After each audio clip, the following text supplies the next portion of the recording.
अभी जो लोग प्रेफर कर रहे हैं चाइना से, वो चाइना में क्या है कि लोकल लेवल पर अधिकारियों में कंपटीशन होता था कि हमारे यहाँ इंडस्ट्री आए, हमारे यहाँ इंडस्ट्री आए, और फिर उनको वो बेनिफिट देते थे। वो वाला सिस्टम हमारे यहाँ नहीं है। लेकिन अधिकारियों को किस तरीके से, क्योंकि आप मंत्रालय जब चलाते हैं तो ऐसा सुना जाता है, माना जाता है कि आप अधिकारियों को थोड़ा, मैं शब्द और नहीं है मेरे पास इसलिए कह रहा हूं, टाइट करके रखते हैं। यहां पर भी आपने कुछ टाइट किया है? कुछ मैं कोई टाइट वगैरह अधिकारियों को नहीं करता। मैं मानता हूं कि अधिकारी और मंत्री एक टीम है। और मैं अक्सर अपने लाइफ में एक बहुत अच्छा उदाहरण देता हूं कि ए नाम के व्यक्ति ने ए स्क्वायर काम किया और बी नाम के व्यक्ति ने बी स्क्वायर काम किया, तो total work is A square plus B square. But when A and B comes together, thinks together and works together, तो ए प्लस बी ब्रैकेट में स्क्वायर, इसका इक्वेशन में जवाब आता है मैथमेटिक्स में A square plus B square plus twice A B, and twice A B is a result of collective team spirit. मैं कोई अकेला काम नहीं करता, मेरे सेक्रेटरी, मेरे अधिकारी, मेरे इंजीनियर्स भी रात दिन काम करते हैं। अगर अच्छे काम करने का श्रेय केवल मुझे अकेले को नहीं है, उन सब लोगों के भी परिश्रम को है। हाँ, एक बात ज़रूर है कि मैं कहता हूँ कि I like people who can get the things done. मुझे निर्णय करने वाले अधिकारी पसंद है।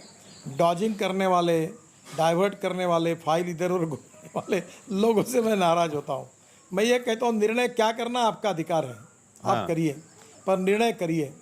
और ट्रांसपेरेंसी, टाइम बाउंड निर्णय प्रक्रिया और करप्शन फ्री सिस्टम, ये हमारी प्रायोरिटी। और मैं पिछले 5 साल में, मैं जब मंत्री था तो 17 लाख करोड़ के काम हमने अवार्ड किए, पर एक भी आरोप नहीं हुआ कि कोई भ्रष्टाचार हुआ है। मैं एक कॉन्ट्रैक्टर को कभी अपना काम अवार्ड करने के लिए मेरे पास आना पड़ा। हम पूरी तरह, एक बात ये भी है कि क्वालिटी में कोई खराबी करेगा तो मैंने कड़े शब्दों में कहा था कि याद रखना, आपको मैं ठीक करे बिना मैं नहीं रहूँगा। These are the asset of my country.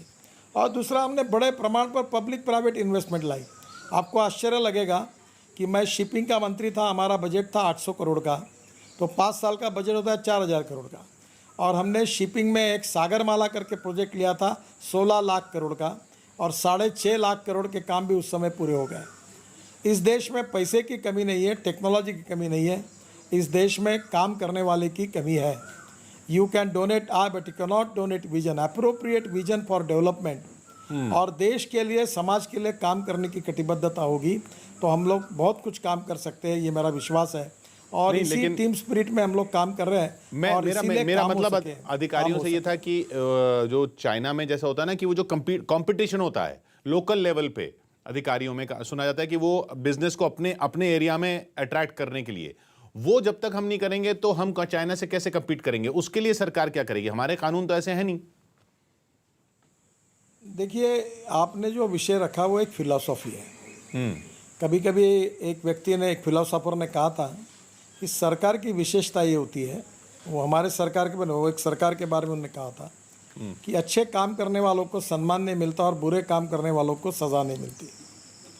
तो मंत्री का काम यही होता है कि जो अच्छा काम करता है उसको मॉरली सपोर्ट दे, उसके पीछे खड़े रहे, उसका अभिनंदन करें।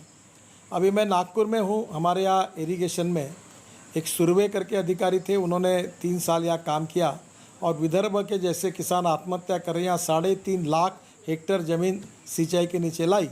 तो मैंने पब्लिकली पत्रक निकालकर अखबारों के द्वारा उनका अभिनंदन किया और मैंने कहा कि ये अधिकारी ने हमारे लिए बहुत बड़ा योगदान दिया है, हम इसको भूल नहीं सकते। तो कहीं ना कहीं अच्छे काम करने वालों को अगर हम लोग उसके पीठ पर हाथ रखते हैं तो उसकी काम करने की शक्ति दुगना बढ़ती है। और जैसे मैंने कहा कि मेरे डिपार्टमेंट में कोई अच्छा है केवल मेरे कारण नहीं है, अगर वो काम अच्छा है तो मेरी टीम अच्छी है, मेरे सेक्रेटरी से लेकर छोटे छोटे अधिकारियों तक रात दिन काम करते हैं और सबके मिले जुले प्रयासों का ये परिणाम है। और एक बात ज़रूर है कि उसको बुलडोज करना और काम के लिए लगातार फॉलोअप करना। मैं बहुत बार कहता हूँ मजाक में कि एक बार फाइनेंशियल ऑडिट नहीं हुआ तो चलेगा, पर परफॉर्मेंस ऑडिट होना चाहिए। जो काम की जिम्मेदारी दी है उसका मूल्यांकन होना चाहिए। तो मुझे लगता है कि हमारे यहाँ आज मोदी जी के नेतृत्व में वर्ल्ड बैंक के लिस्ट में ईज़ ऑफ बिजनेस में हमारा रैंक अभी ऊपर जा रहा है। रेड टैपिज्म, भ्रष्टाचार मुक्त पद्धति, रेड टैपिज्म को हटाना, transparency, time bound decision making process, positivity, ये बहुत आवश्यक है। और सरकार में इसके निश्चित रूप से अगर मंत्री जी इसके लिए सब कोशिश करते तो परिणाम मिलते भी हैं। ये बताइए।